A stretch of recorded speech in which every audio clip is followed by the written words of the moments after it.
ABC News has learned that there were new airstrikes by the U.S. and allies against ISIS overnight after the FBI warns everyone to be on alert for retaliation by ISIS sympathizers here in the U.S.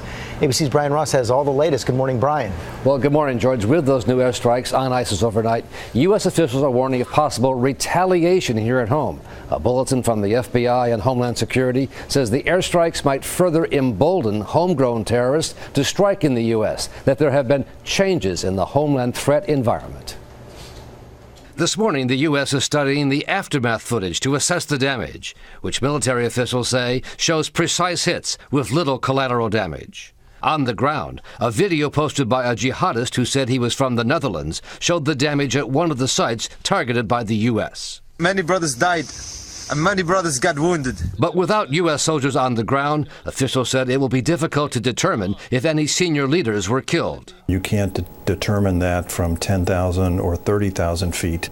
They just have to pick up and move their command posts. You know, this is their command and control network. This morning, U.S. authorities are expressing confidence that the airstrikes disrupted an imminent plot to blow up American passenger jets by a small elite al-Qaeda unit called the Khorasan Group. They had a plan in place, people to do it, and explosives to execute it. U.S. officials said the group was developing a series of explosives that could not be detected by current airport screening machines, which led earlier this year to enhanced security steps involving cell phones and appliances at U.S. and European airports. Attorney General Eric Holder talked about it with Katie Couric of Yahoo News. I can say that the enhanced security measures that we took on the aviation sector some months ago was based on concerns that we had about what the Khorasan Group was planning to do.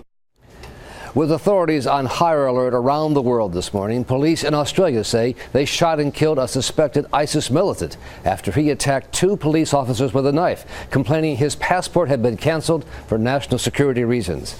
The Australian Prime Minister said police must be vigilant because, quote, there are people in our community capable of very extreme acts. A warning being echoed now here at home by the FBI, George. It is just a global alert. Okay, Brian, thanks very much. Let's get more on this from our chief White House correspondent, John Carl. And John, you know, the president 2 weeks ago announced these airstrikes against Iraq and Syria, but at the time, these strikes against this group, Khorasan, weren't even planned. Yeah, this is fascinating. It was September 10th, primetime address to the nation. The president made it clear that he had made a decision to expand airstrikes into Syria.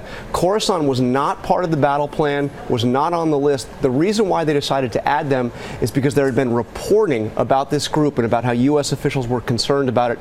They were concerned that reporting was going to drive the group underground. They would miss their opportunity to hit them. They were also concerned that once those bombs started dropping on ISIS, that they would also run to ground and miss the opportunity. President coming to the United Nations again today to make his case. Yes, and he's got the speech before the General Assembly, but the more significant meeting is he's going to be chairing a meeting of the UN Security Council, and they're going to be passing a resolution calling on nations to stop the flow of foreign fighters. Of course, that's the big concern out of this. That's right. Of course, the president does not believe he needs any kind of UN authorization for these strikes. John Carl, thanks very much.